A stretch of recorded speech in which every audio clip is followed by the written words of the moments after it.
Welcome once again, ladies and gentlemen, boys and girls, to Mysteries from Beyond the Other Dominion.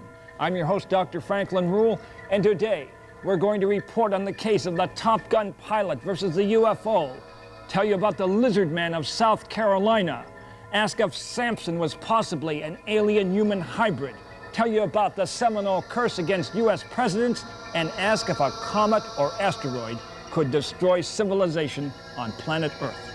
But first, the case of the Top Gun pilot versus the UFO. The year was 1952. Location, Kent, England, at Royal Air Force Base Manta.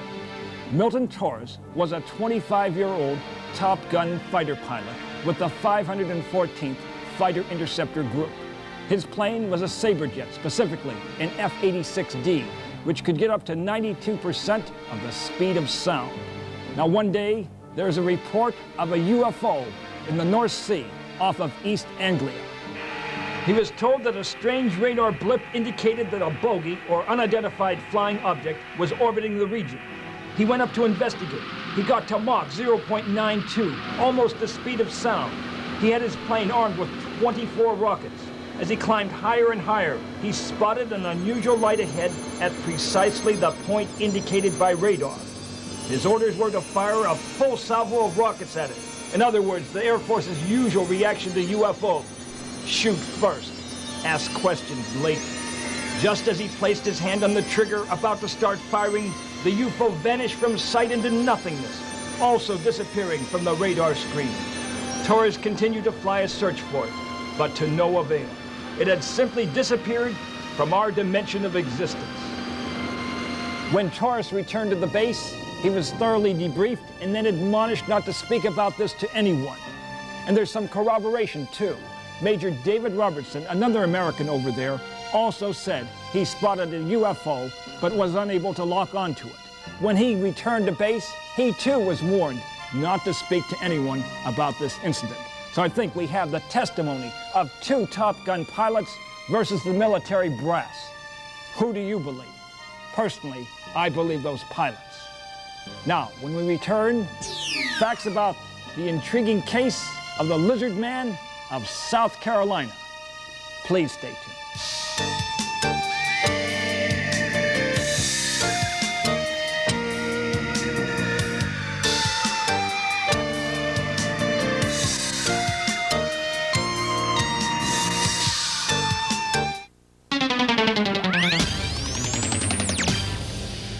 Welcome back, and time now for the amazing case of the Lizard Man of South Carolina. His habitat, the Scape Ore Swamp in the north-central part of the state near the town of Bishopville. In late June of 1988, two campers were drawing water near a stream when they claimed that the Lizard Man approached them. Of course, they ran off. A few days later, a motorist was changing a tire when he claimed that the Lizard Man came up and damaged his car. Next, on July 14th, a woman claimed that the Lizard Man attacked and damaged her car, as you can see. Then, on July 24th, the first footprints of the Lizard Man were secured. Length 14 inches, width 7 inches, depth 1 inch. The creature has been described as basically standing 7 feet tall, having burning red eyes, green scaly skin, 3 claws on each hand, 3 toes on each foot. One man even claimed to have taken a shot at the creature. I run to the car, I tried to shut the door, but it grabbed the door, so I drove off, got a couple of shots, piece, and he ran off into the woods. I never saw him again. Now the question is, what or who was the Lizard Man? Of course, there's several possibilities. He might just have been a hoax perpetrated by the locals to sell t-shirts. Another possibility, that he is a genuine survivor from the dinosaur era who took refuge in the Scape Ore Swamp. Or conceivably, he's an alien being, half human, half dinosaur, what we call a dinosauroid, who just happened to be seen at the wrong time, at the wrong place by humans. But you've heard the evidence. You decide. Was the Lizard Man a hoax, cryptozoological entity, or alien being? Time now for the fascinating case of Lala, the spirit guide. Back in 1867, in northwestern Pennsylvania. Abram, James, and 3 companions were riding in a carriage. They were midway between the towns of Titusville and Pithole when suddenly James said, "Stop the carriage!" He leapt out and began to run across a farmer's field. His friends thought he had gone crazy. He continued to run until he had reached the far end of the field, then suddenly went into convulsions, fell to the ground, and turned completely pale. His friends rushed over thinking James was suffering a near-fatal heart attack or some other ailment. But no, he started to say, "Dig here, dig here." Pulling out a penny, he stuck it into the ground, repeating, "Dig here, this is where there's oil."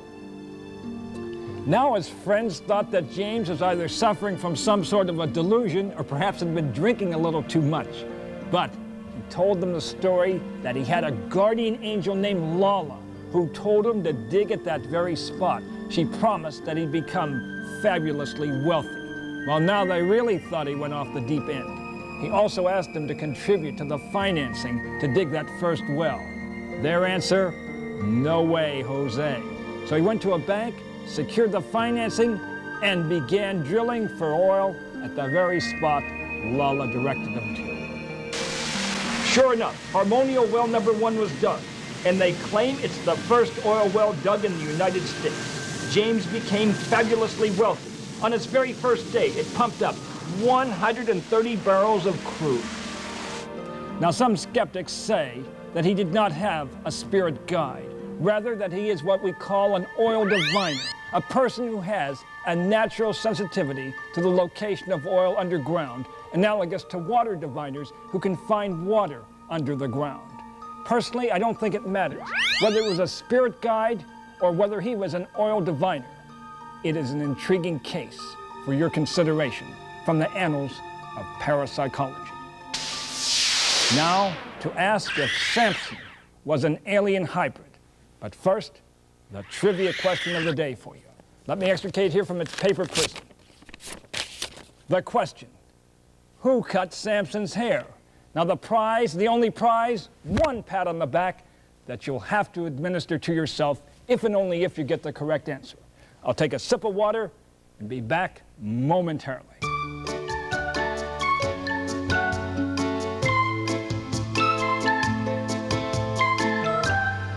Time's up. Okay, again, who cut Samson's hair?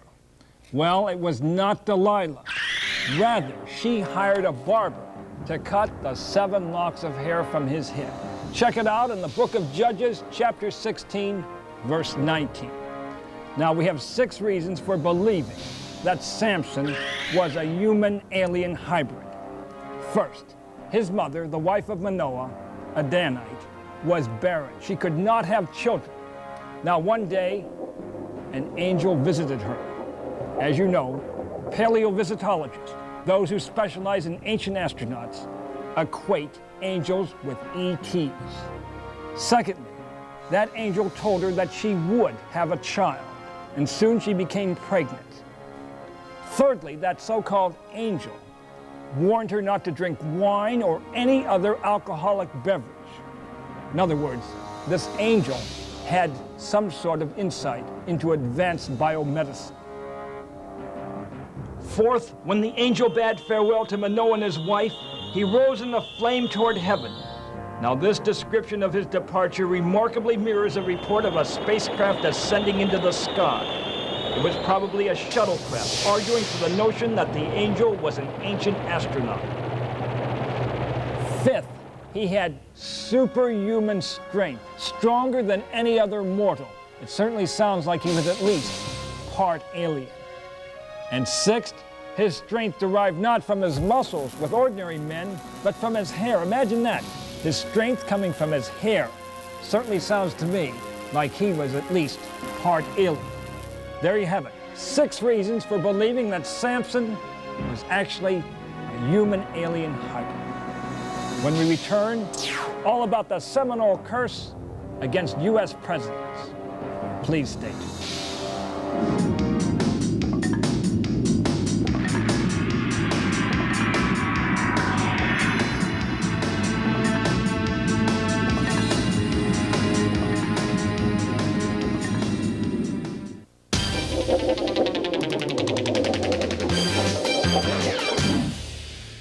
Welcome back, and time now for the seminal curse against U.S. presidents. I think most of us regard Andrew Jackson as somewhat of a hero, but when he battled the Seminole Indians down in southern Florida, he was accused of brutal atrocities against them. As a result, Seminole shamans issued a curse against U.S. presidents, which read as follows: any president elected in a year ending in 0 would die in office either by assassination or natural causes. The first president to fall under the spell of that curse was Abraham Lincoln, elected in the year 1860, assassinated in the year 1865. The next 0-year president was James Garfield, elected 1880, assassinated 1881. Next up, William McKinley, elected in the year 1900, assassinated in office in the year 1901. The next 0-year president was Warren G. Harding, elected in 1920. He died in office of natural causes in 1923. Next up, FDR, Franklin Delano Roosevelt, elected in the year 1940. He died in office in 1945 of a cerebral hemorrhage.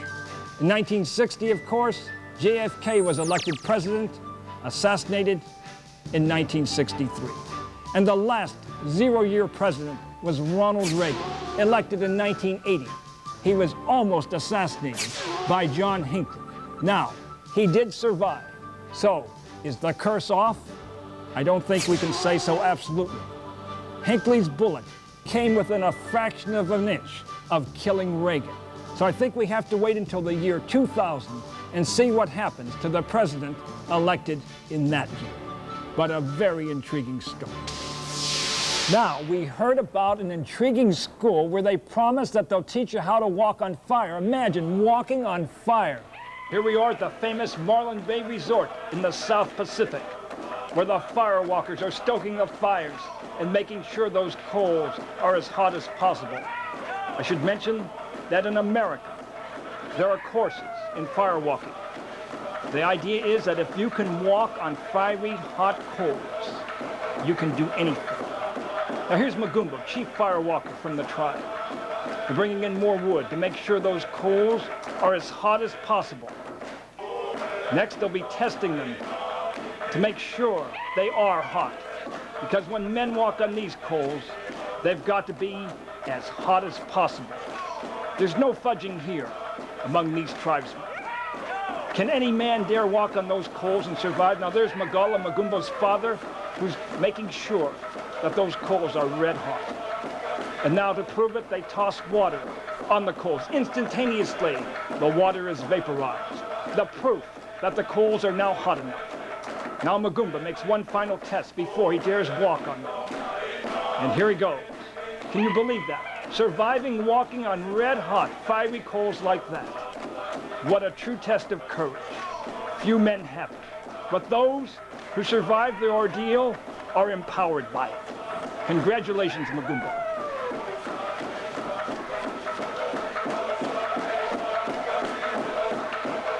Now, it's my understanding that no one has ever been injured fire walking.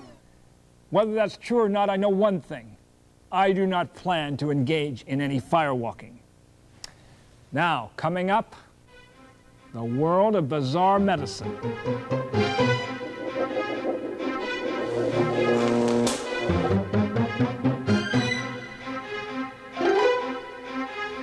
As you know, I'm a PhD, not an MD, but I've always been intrigued by bizarre medicine. Let's see what's in the little black bag today. Aha, a two-headed coin. One face in the front, one face in the back. This reminds me of the strange case of Edward Mordake, a man born back in the 1600s to an aristocratic English family. He appeared to have everything, such as wealth and position, but perhaps he had a little too much. He, of course, had an ordinary face in the front, but he had a second, partial face in the back of his head. It had two eyes, a nose, and a mouth. Those eyes could actually track light, and the mouth could make moaning groans. Indeed, throughout his life, he was kept awake every night by the horrible sounds uttered by that second face. Finally, at age 23, he committed suicide, leaving a note that he wanted that second face utterly destroyed so it could haunt no one else. A true case of bizarre medicine. Now, when we come back, we'll investigate the possibility that an asteroid could end life on planet Earth. Please stay tuned.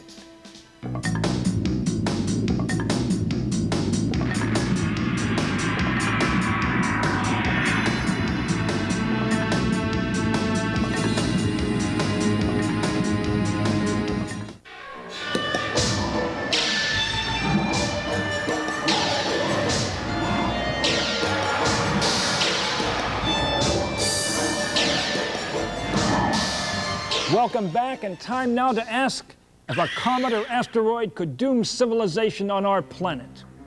Back in December of 1992, a recently discovered asteroid Tuatatis came within 2.2 million miles of striking the Earth. Now, that sounds like a long way off, but in cosmological terms, it's closer than a rat's hair. To find out what the actual possibilities are, we consulted with an expert.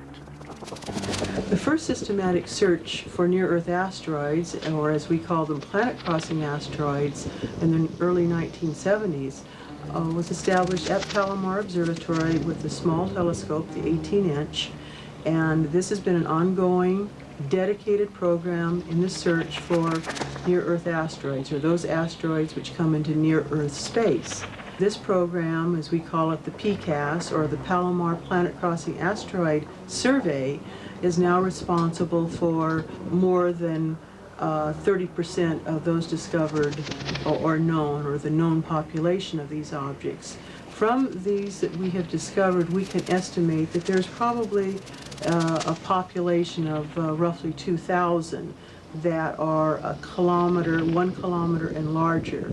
And we need to find more of these objects, document their orbits, know where they are in space in relationship to the Earth, and with that be able to evaluate or determine whether one of these objects may in fact be a threat to the Earth. NASA requested that 2 workshops, one with the purpose of learning how we could detect more near-Earth asteroids in the future, and the second workshop was focused, or would be focused on, once an asteroid that might pose a threat was discovered, how do we intercept, or how do we go about changing its orbit. We proposed a network, an international network of telescopes that would be distributed around the world in latitude and longitude. And with this network of telescopes of perhaps 5 or 6 instruments, we would be able to discover perhaps 95% of those objects which may cause a threat to the Earth. In January of 1989, I received about 10 o'clock at night a call from my French colleagues from the south of France, the Serge Schmidt, and said they just had found a very bright asteroid on one photographic plate they had taken looking for Jupiter Trojans. I went to my log and my films, and there I have coordinates that are very similar. The tops of these films was this very bright, strong streak. It looked like someone had taken a black flow pen and had marked it. One of the longest trails I've ever seen and brightest. And I said, oh my gosh, Alain, I have it on the films from the 3rd. This would be the night before their observations, but they had found it on their photographic plate before I had found it on my films. They had reported their positions from France to Brian Marsden and the Smithsonian Astrophysical. And when I saw these positions, I phoned Brian Marsden and told my friend, I said, you know, you have that object going in the wrong direction. And they looked, and yes, indeed they had. Had we not been able to correct their first observations, that object perhaps would have never been found, because they would have been would have been trying to follow up that object in the other direction. So we do feel that we played a role in the discovery of Tuatatis 4179. It makes one wonder, and we ponder about the first 2 near-Earth asteroids that we have imaged by radar, appearing to be double objects. This is very tantalizing, and we wonder, as we go on out and look at more near-Earth asteroids given time and appropriate objects to observe, what we will see next. Very fascinating. Personally, I endorse that $50 million program 110%. We definitely need it. Now, if you have a question or an answer for us, or some intriguing video, such as of a UFO, please call our toll-free 800 number. That's 1-800-45-RULE, RUEHL. We might just use something you submit, and you'll achieve a small measure of fame. And that's a lot better than a slap on the belly with a wet trout.